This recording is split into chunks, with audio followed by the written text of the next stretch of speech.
Hello everyone, today we are going to learn basic Inkscape tutorials how to cut a hole in object. For example, I will create a rectangle in it and I will create for cutting object. We use these ellipse tools and I will draw circle. You can change the color like into this yellow.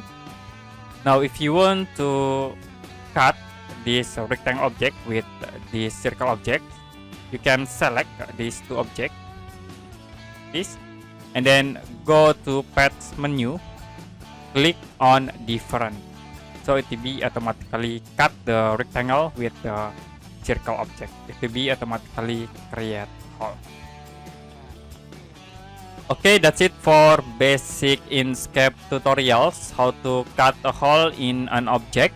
And if you have any question about this tutorial, you can comment below this video.